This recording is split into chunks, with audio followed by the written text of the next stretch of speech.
Tonight on Lowdown, we're showcasing some alumni recently recognized here on the UCM campus. We'll hear from all 3 distinguished alumni recipients along with their friends and family. And then we'll head over to the Highlander Theater to talk to the cast and crew of Raisin in the Sun for a behind-the-scenes look at their performance. All this and more coming up next.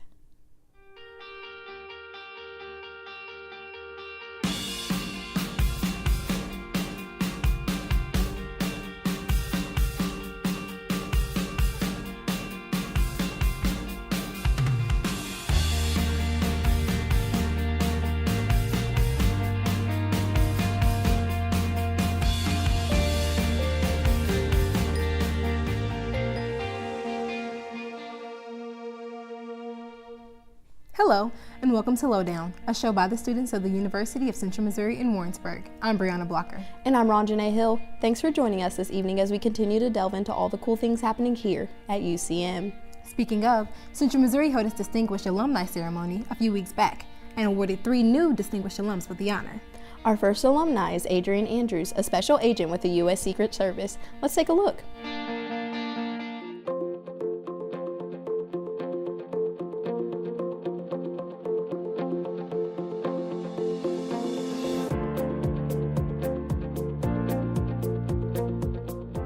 Being surrounded by a supportive family provided Adrian Andrews with a happy, healthy childhood as he grew up in Oklahoma City, Oklahoma.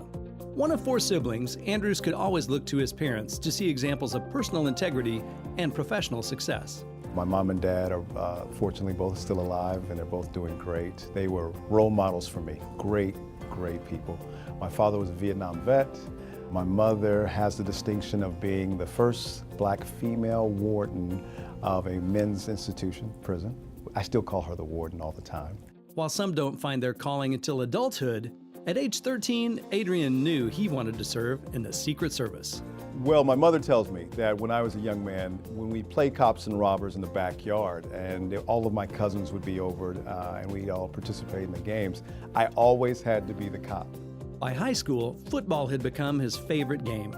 A talented running back with speed and power, his stellar play earned the attention of a number of college football programs. Along with his teammate, Gary Pitts, Andrews considered larger schools, but decided to attend what was then Central Missouri State University. Coach Alan Moldy made an immediate and lasting impression. He said that when Vince Lombardi met with the Packers for the first time, I believe it was in '59, he met with the players in their locker room and he said, "Gentlemen, we will relentlessly pursue perfection in everything that we do." He said, because we are just mere mortals, we'll never achieve perfection. But in our relentless pursuit, we will gather a lot of excellence. That's what we're going to do. That resonated with me. Andrews excelled on the gridiron, but pursuing perfection on the field was only part of his mission at UCM. They had the 3rd largest criminal justice department in the country, and I had a great football team. It was the perfect place for me to go to school. It wasn't a football factory. It was a place for you to get an education. I had been blessed with enough talent to get there.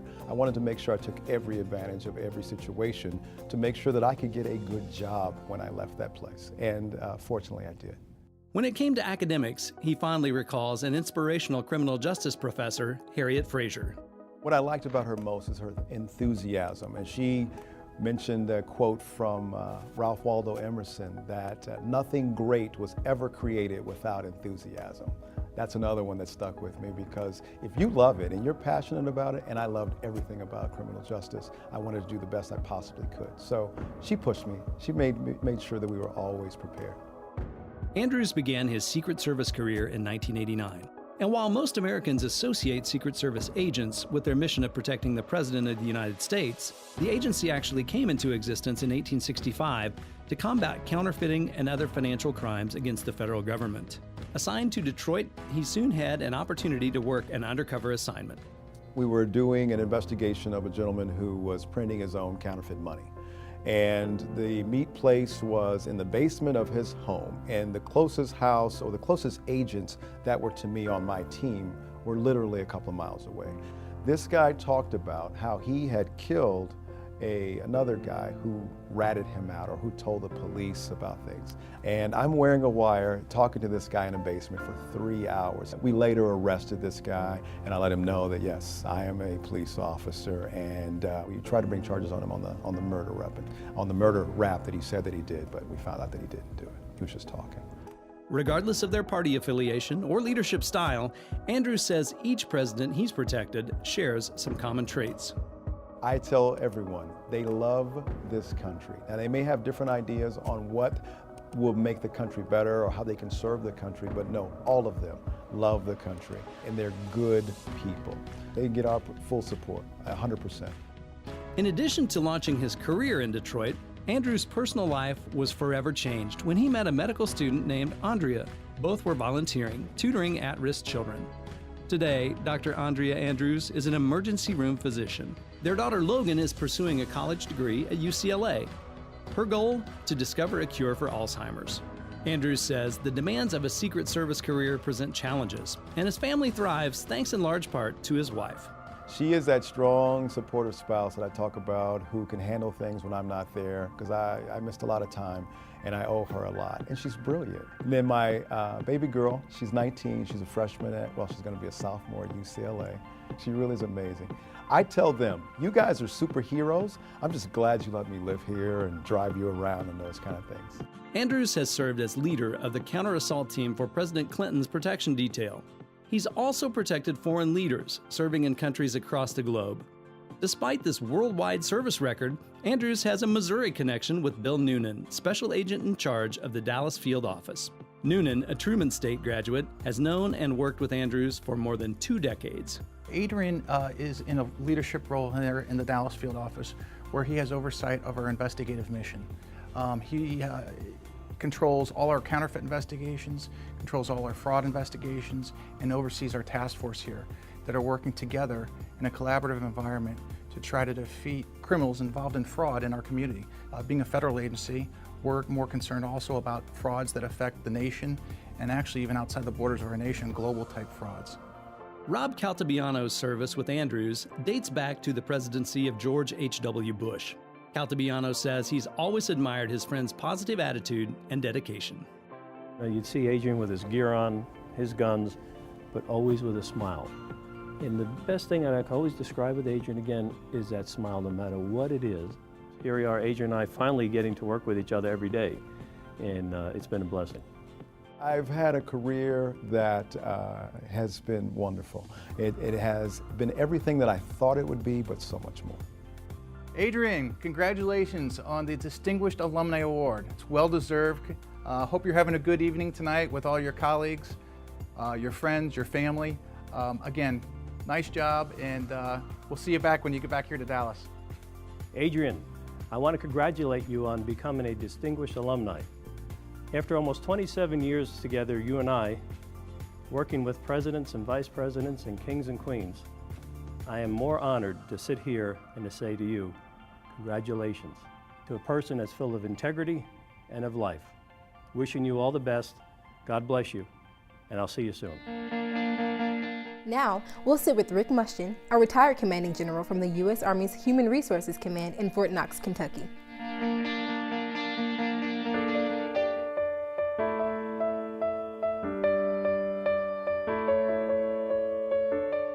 Major General retired Rick Mushkin was born in Fort Lewis, Washington. His first few years were an adventure as his family moved about the globe due to his father's service as a senior warrant officer in the U.S. Army. By 3rd grade, the family, including Mushkin and his 3 sisters, settled in Waynesville, Missouri. I attribute much of what I've become to the values and the ethics that my parents instilled in me. I grew a fondness to the Army as I watched my father progress in his years.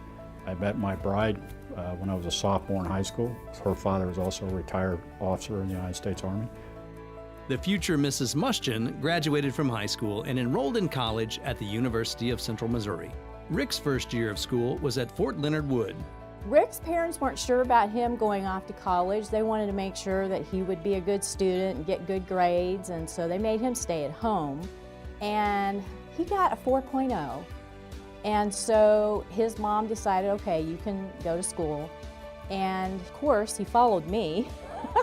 to Central Missouri. Mushton chose to follow in his father's footsteps to pursue a career in the U.S. Army. In the fall of 1978, he received an ROTC scholarship to attend the University of Central Missouri. Once a cadet in the Mules Battalion, Mushton flourished. Rick and Kelly also found the UCM Greek system afforded wonderful social and leadership experiences. I joined Lambda Chi Alpha fraternity. I had a cousin who was in the fraternity. A couple of good close friends that have stayed close friends with me from the fraternity have stuck with me. And that environment helped me grow and mature as a man, as well as what the school provided from an academic environment. In 1981, Rick and Kelly graduated from UCM. They married a week later and embarked on their new lives as a military family. I was fortunate in that the Army gave me the opportunity to command and lead troops on 6 different occasions in my year or my career, totaling about 15 years of actual command experience. In each of those, whether I was commanding a company in Garlstadt, Germany, in the northern plains of Germany back in the late 80s, to commanding a battalion at Fort Hood, to commanding a brigade in Korea, a formation in South Carolina, or even here at Fort Knox. Those were probably the most personally and professionally rewarding and educational experiences that I had the opportunity to have in the Army. Mushton would later earn a Master of Arts in Public Administration and a Master of National Strategic Studies. By 2001, Mushton was working at the Pentagon for Lieutenant General Timothy J. Maude, a gentleman who was not only his superior officer, but a friend. On the morning of 9/11, I left the house like I normally did at about 5:30 in the morning. I was supposed to go to Fort Leavenworth that day to give a presentation with a couple of other general officers, and I told Kelly as I got ready to leave that I'm going to tell General Maude I don't want to go and I'll be in the Pentagon all day. So I got to the Pentagon at about 6 like I normally did, walked into his office, and his words were something to the effect that, no, I need you to go, make sure things go right. So at about 6:15 in the morning, I got on a helicopter with 2 other generals. We flew to Andrews Air Force Base, got an airplane, we flew to Fort Leavenworth, Kansas. Started a series of presentations, and a guy tapped me on the shoulder, said, hey, you need to come and look at this.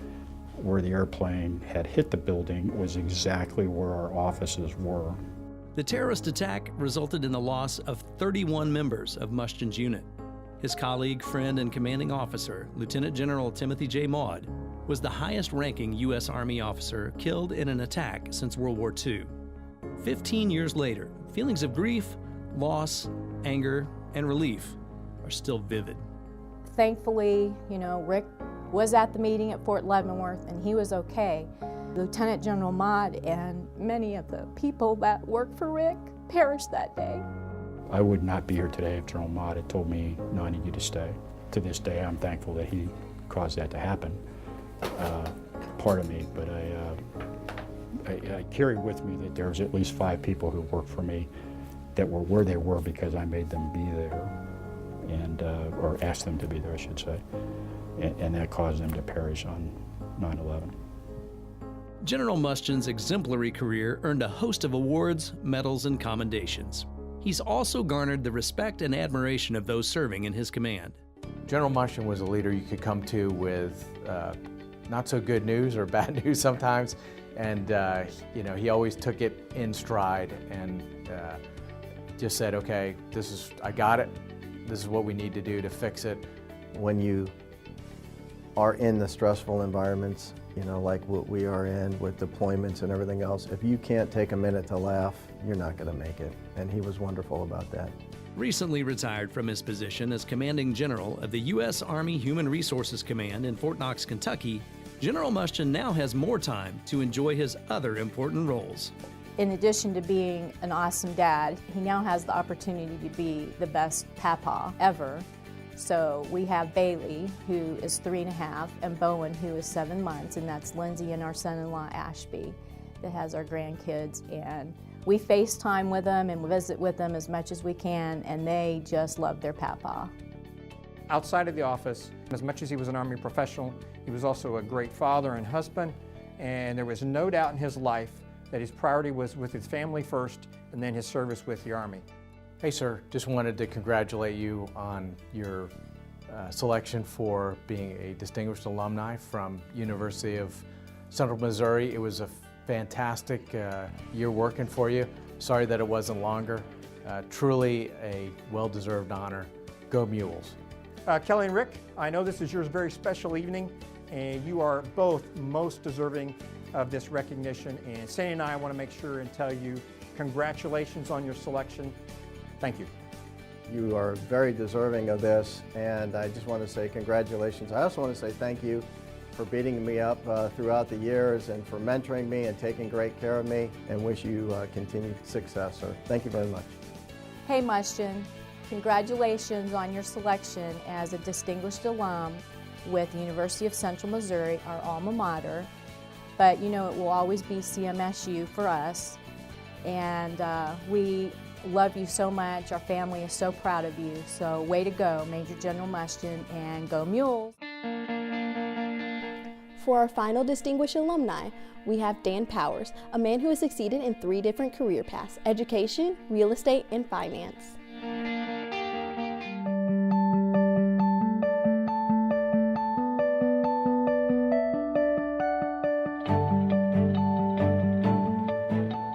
A strong work ethic and a supportive family helped shape the future of Dan Power as he grew up in Aurora, Illinois. His parents raised 9 children in a 700-square-foot home that was built by his grandfather. An energetic and competitive boy, Dan loved sports. I was a starting guard on the basketball team. When I got to 6th grade, all of a sudden the coach looked at me and said, "What are you doing here?" I said, "Well, I'm the starting guard." He goes, "Everybody else is growing, you're not. So we don't think you have a future here." And I was crushed. But then at that point, in junior high, my stepfather said, "Well, you ought to try wrestling." He said, "They have weight classes there." When high school started, Power says he was 4 feet 10 inches tall and tipped the scales at 82 pounds. He embraced the sport of wrestling. Power became the co-captain of his high school wrestling team and gained the attention of Coach Roger Denker from the University of Central Missouri. Power accepted an invitation for a campus visit and was convinced Central was the place for him. The education that I received from UCM it was much broader than just being in a classroom. It was all the communication skills, the psychology, all the things that go with it that have helped me do anything I wanted to do.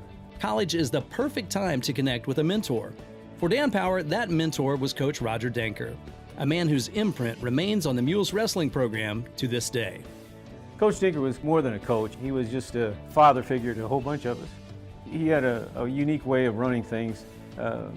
He'd never wrestled a match in his life, and yet he has probably the most impact of any individual for coaching and such in the state of Missouri. Following UCM, Power spent 3 years teaching and coaching wrestling in Odessa, Missouri.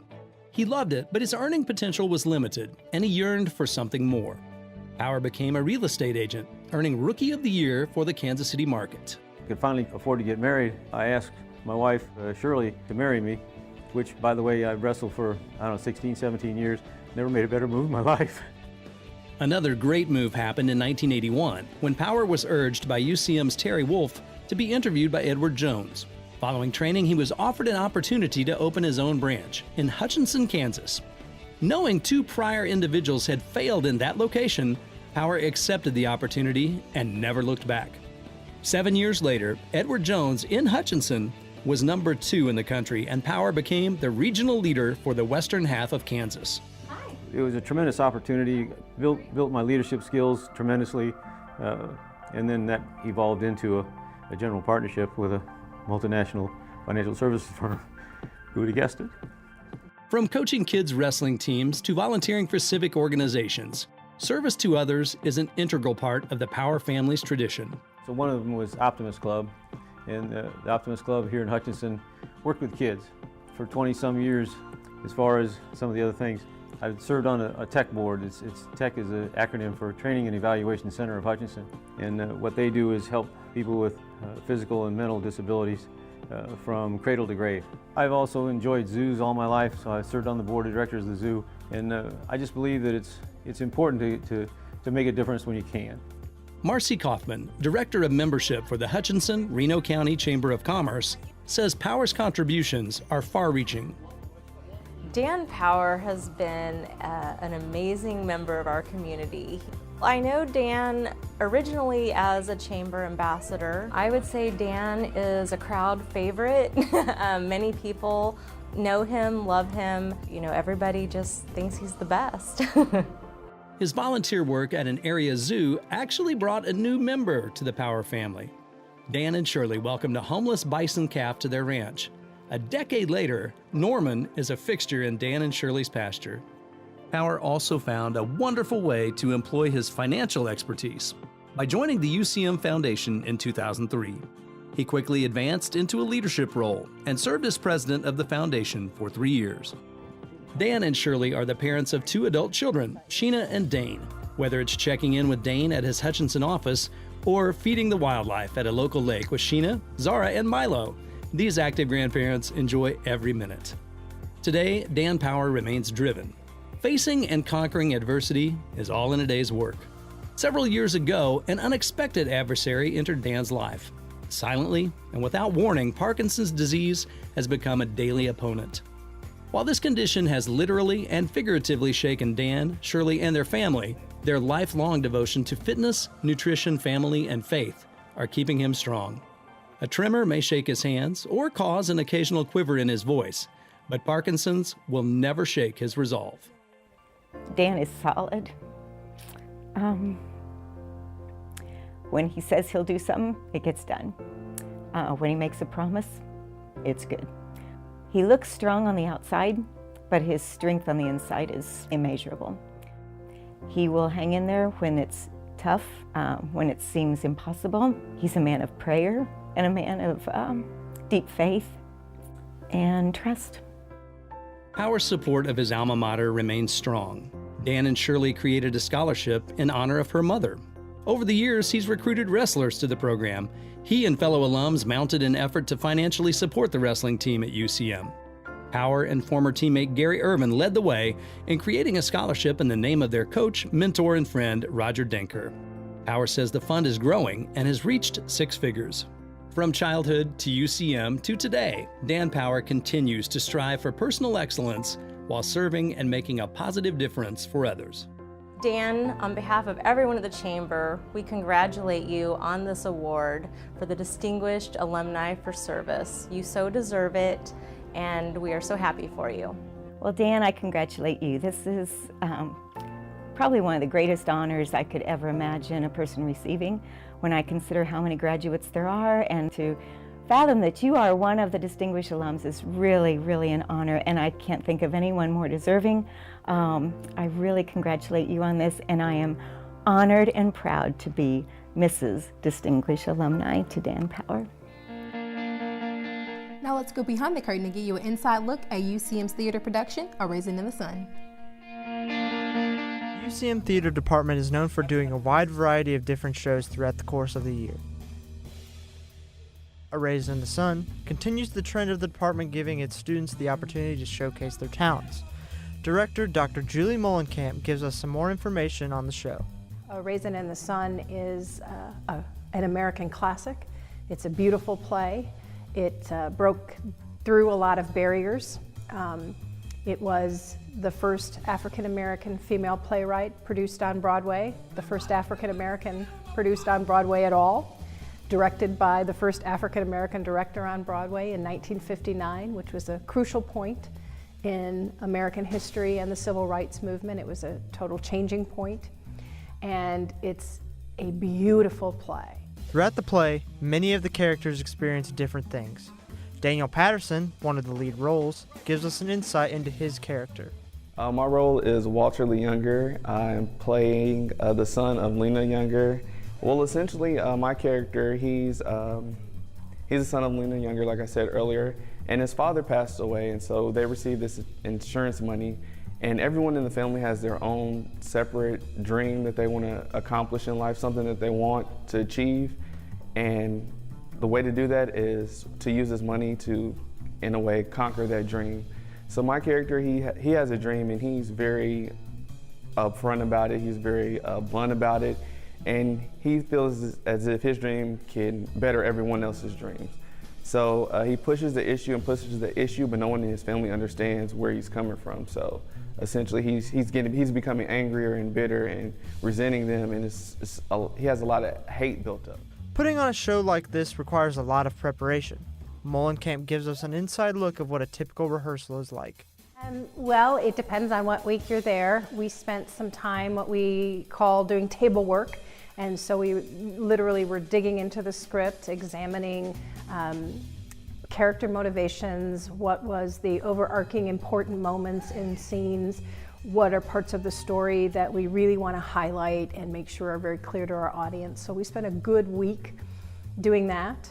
Then we got up on our feet and we started to try and embody these characters. Our actors are age range from 18 to 23, and they're playing age range 12 to 55. And so there was lots of physical exploration about how people move in space. With this being the first mostly African-American cast in 50 years at UCM, Patterson reveals his wishes of what the audience will experience. I just want people to take away the fact that, you know, this play means something to a lot of different people. And the simple fact that the university is doing it means a lot. So I want people to take away an experience just seeing something from another perspective and another culture, and looking into the lives of how some African Americans lived during that time. Like, you know, they didn't have as much as, you know, a lot of people have now. So a sense of appreciation and value for what you do have. A Raisin in the Sun runs November 15th through the 19th in the Highlander Theater. This has been Brock Masters reporting for Lowdown.